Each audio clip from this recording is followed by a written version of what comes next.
All right, Coach, let's start with Creighton.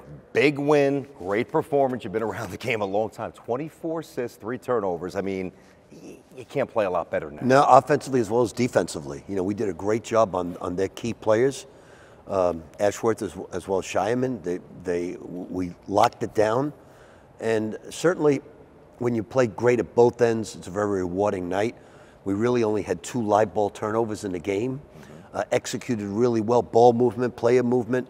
The best game of the season by far. Oh, yeah. And listen, Taylor got a lot of minutes. He started the game. He was in there. And I wonder, you know, when you look at the defensive issues you've had so far, quickness, we've talked about this. He fixes a lot, it seems. And I know he went chasing some rebounds as well, which pumped you up. You know, in this day and age, constant one-on-one meetings is crucial with this generation. Crucial. Okay. You have to, if they're down, you got to pick them up. And if you need something from them, you got to reinforce it. So I met with them and I just basically said, Glenn, you're not doing enough. We brought you in here for driving to the basket, rebounding. We've improved your jump shot with a lot of work. I said, but you're not doing it, son, and we need you badly. Because RJ doesn't practice that much. RJ doesn't really get the style yet. Yep. So we need you. And I said, I've got to have you rebound. You have to play great defense, and you got to get to the rim. And he certainly did. Was a big catalyst for us winning. He was great. I'm not saying you wouldn't win without him Sunday, but his tone was felt early.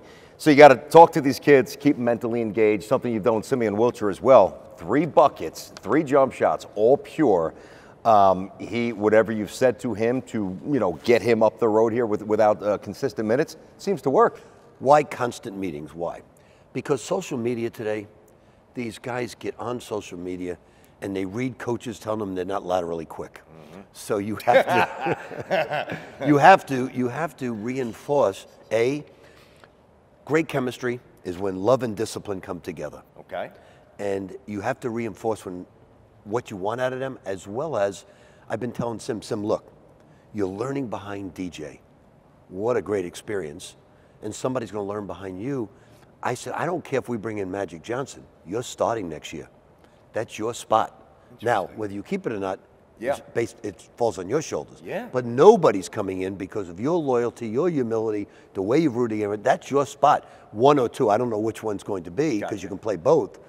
So you reinforce the positive of the future is going to be extremely bright, but you tell them this is what you have to do. Yeah. So whether it's Simeon or somebody else, to give them that stamp now is interesting. I know why you're doing it. I get it. But then, how much latitude would you give a kid that you promised to if he's not playing well early next season? That's his position in the beginning. Now you got to prove that you can hold that position. Yeah. Everybody competes at that point, but that's your position, and he will hold it. I like him. He's got a good body, and he's got a great attitude. He's talented. All right, I thought one of the key, and I circled this on my notes doing the game with Mink. You guys are up 5. I want to say about 5.5 minutes to go. Dingle back-to-back buckets. Dingle's interesting. We've talked a lot about him. It's hard for him to get in that rhythm that he was in college because he's always had the ball. What have you seen the last week or two? Played great at Georgetown, 20-something points. Are you able to ride him more now than you were early in the season? Player development sessions, you've heard a lot about them. So what did we work on? We worked on coming tight off screens and then sort of boxing the guy out to get the mid-range shot, which we got about 8 of them in that game. And that's what you do in player development during the season. You work on the shots you're going to get from that defense. They're in a drop coverage. They give you that when you come off the screen. If you back them in a little bit and fall back a little bit, you got a wide open shot. Dingle did that. Obviously, Dana's maybe the best in the country. He's very good in mid-range. And certainly Sim did it.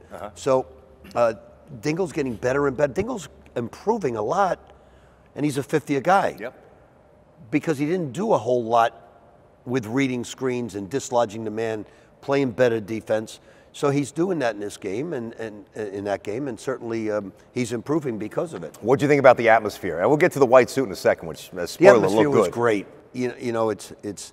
I am learning about St. John's. I'm learning about Coneseca. I'm learning about UBS. I'm learning about the Garden. I'm learning what to do for the future of where the game should be scheduled and who you should play.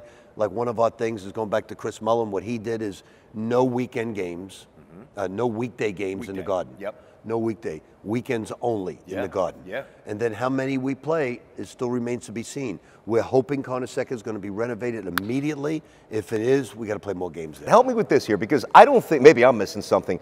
I don't think Creighton's particularly fleet of foot, but they don't commit fouls. You've talked about some, in certain spots, lack of quickness, but you guys do commit fouls. What's the difference? Playing together? No, what they do is they're in drop coverage all the time, and they're going to give you certain shots that I don't want to give up. Now that's them. Yep. But I think off fouls are not good fouls. I think off fouls are out of rotation because we get beat on the perimeter. Now we have to help, we foul. We reach in, we foul. Instead of trapping, so many times their big does this, totally vertical, and we've been working on where we reach in. And that verticality that's why that big guy never gets in foul trouble. Look, I told the guys we got to outrun them offensively because they don't sub. I said, we got to make sure that they're tired at the end of the game. All right, I got a little bone to pick with you, though, here, because you're a man of style. Everybody knows that. But your wife had to coerce you to get the white suit. What were you thinking? You almost didn't do it. If you didn't do it, we would have had a problem today, Coach. I'm just telling you. First of all, the white suit that's in Miami, my neighbor said, I'll pick it up. He was coming back. I said, no, I'm not going to fit in there. Okay. And, that's when I was 172 pounds. Now I'm 185. So I said, I'm not fitting in. I don't have enough time to tailor it. My wife called Armani. Do you have a white? Yes, they do. So I show up. I couldn't get in there Friday. I show up Saturday at 3 o'clock. Wow. And it has to be tailored. Yep. Pants have to be tailored. Got to look right. So he said, I don't have enough time to do this, the tailor says. But this is New York. You know how you can get... find somebody. Yeah, no, New York. Oh, yeah, grease a little bit. And he did it. Oh, man, he's no dummy. And then I bought I already bought white shoes. I bought these really nice Ferragamo shoes. Oh, nice. But I just didn't like the comfort, so he sold me these Armani shoes that were just like basketball almost shoes. like sneakers, kind of? Yeah, but they're really, really comfortable. Yeah, I got you. And then I got the bill, and then I felt like, why did you do that? Why did you do that? Well, you know why you did it, because if you didn't, you'd take some heat there. Well, I knew my players, it would take the heat off them a little bit. That's what They were having so much fun with it. Yeah. When they saw me come out, they were having, oh, we got to win this. Obviously they didn't win it for the white suit. No, I got you. But it loosened them up. Yeah. And that's why I did it. I said on the fan the other day, I said, the 71-year-old making his first communion. All we needed was a little Bible and the cross and a picture of 8-year-old Rick Pitino. And, I've done it for so long now at Louisville. The fans looked so forward to it. Obviously, the St. John's would probably say, why is he in a white suit?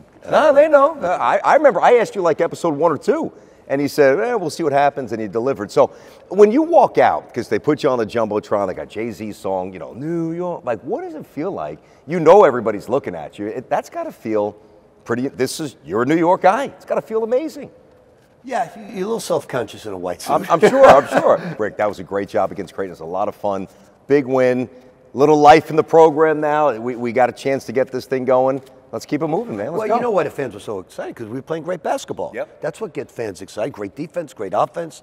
They love to see that. And DJ has been great all year. The more I see him, the more I think he could be a pro. I know we touched on him last time. We don't have to get there again. But you tell me, if he gets with the right team, in the right system, with those long arms and that mid-range jump shot and that motor and that IQ, he could play in the NBA for a couple years. And he's going to give it to you 82 games. Yes. He's never going to dog it in practice. He's going to, no matter what happens, he's going to be a killer. Yeah, I love it. Rick, great job. Thanks. Awesome. There he is, Rick Pitino, head coach of the Johnnies, white suit and all. Today he's got the blue one on, and we'll see you next week right here on the Red Storm Report. Thanks, everybody.